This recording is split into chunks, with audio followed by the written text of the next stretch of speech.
在克爱平静的溪流畔，日子依然安稳。自从他学会只当看戏的人之后，内心的焦虑已不再是狂风暴雨，他能自在地享受阳光，也能平静地应对突如其来的风雨。然而，克爱的心中始终有个未解的结，偶尔，当一阵微风轻拂过水面，带来一丝冰凉，他的心脏还是会不自觉地紧缩一下。这种感觉微弱却真实，就像是看戏时，舞台上明明没有演员，背景音乐却还在播放。他已经学会不跟住音乐起舞，但那股隐藏的旋律依然让他感到一种难以名状的紧绷。这份紧绷让他想起了老乌龟。在一个阳光穿透树叶，洒落斑斓光影的午后，克爱又在河边遇见了老乌龟。老乌龟，克爱轻声问道，我已经学会看住念头飘过，为何有时心里还是会感到紧绷？老乌龟缓缓地抬起头，它的甲壳上爬满了青苔，仿佛载着千年的智慧。它注视着克爱的眼睛，说道，你已经看见了第一圣地，苦。你明白了存在本来就是一场不满足的游戏，但你还没有看见第二圣地，即你还不知道是什么让那场戏码在你看不见的地方还在悄悄地排练。老乌龟继续说道，你以为的苦不仅仅是痛苦本身，那是生、老、病、死的必然，也是你与喜欢的同伴分开，爱别离苦，与讨厌的同伴相遇，怨憎会苦，是无法得到想要的东西，求不得苦，以及身体与心灵的每一次起伏，五蕴炽盛苦。这8种苦就像8条无形的线，紧紧地绑住你。克爱听了，决定不再只是看戏的观众，而是要成为一名探究戏码为何而生的侦探。他开始更仔细地观察自己的每一个瞬间。当他在溪边打盹，一只小虫子飞过他的鼻子，克爱发现他的鼻子感受到了痒、色韵，这是一种身体的感官经验，随之而来的是一个不舒服的感觉，受韵。他的脑中立刻将这个不舒服贴上讨厌的标签，想韵。接着，他的心里生出一个立刻甩头的冲动，行韵。最后，所有这些连锁反应成为了他当下的意识体验，时韵。他赫然发现自己一直在追逐住这5个部分组成的我。这个我想要舒服，不想要痒，但这个我其实只是一场瞬间的连锁反应，一个不断在变化的动态系统，并没有一个实体的永恒不变的克爱坐在那里。克爱进一步探索，这场连锁反应背后有3个强大的推手，就像是潜伏在他脑袋里的坏习惯。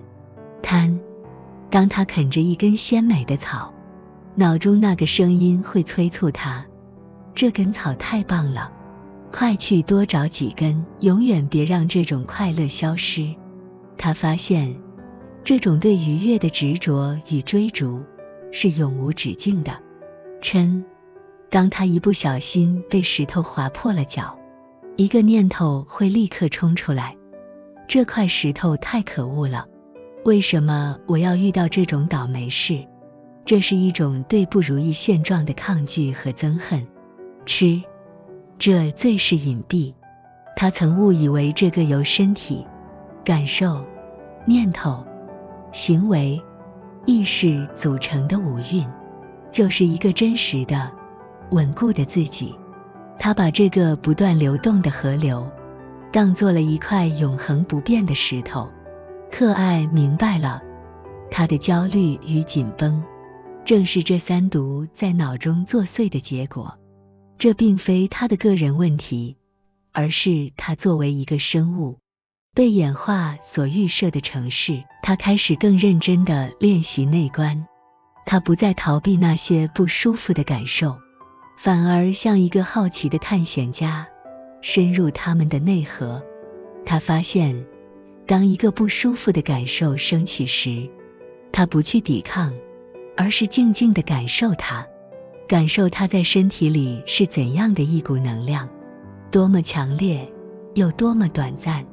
他惊讶地发现，当他不再用讨厌去标记它，这个不舒服的感受就像泡沫一样升起，然后安静地破灭。这份洞察让克艾领悟了灭的真谛。苦的止息不是透过取得更多，而是透过看清与放手。他开始转化内心的三毒。面对贪，他练习摄离，对好的感受不执着，不抓取；面对嗔，他练习慈悲，对自己和所有不如意多一点友善与耐心；面对痴，他练习智慧，明白五蕴只是流动的现象，看破那个虚幻的我。这份洞察让他的心变得更加自由，自我与世界的边界也逐渐模糊。这时，老乌龟又出现了。他告诉克艾，这份洞察需要透过道来持续实践。八正道就是通往自由的蓝图。老乌龟说道，8条路，每一条都带你走向解脱。正见，他更深入地理解了四圣谛的道理，看清了无常与无我。正思维，他的心念不再充满对别人的敌意或对自己的苛责，而是升起慈悲和友善。正语，他不再说抱怨或伤害他人的话，他的声音变得轻柔而真诚。正业，他的行为变得更加温和，不再争抢，也不再伤害任何生命。正命，他只吃维持生命所需的青草，不浪费，也不贪求过度。正精进，他每日勤奋地练习内观，从不偷懒，也不放弃。正念，他在每一次呼吸，每一个感受，每一个念头中，都保持清明的觉知。正定，他在静坐中，心念变得越来越专注，进入一种深刻的平静。克艾的生活没有戏剧性的改变，他依然是那只水豚，但他的内在世界已经完全不同了。他明白，佛法不是一种信仰，而是一套精密的心理实验系统。演化心理学和神经科学都在用现代语言印证佛法几千年前的洞见。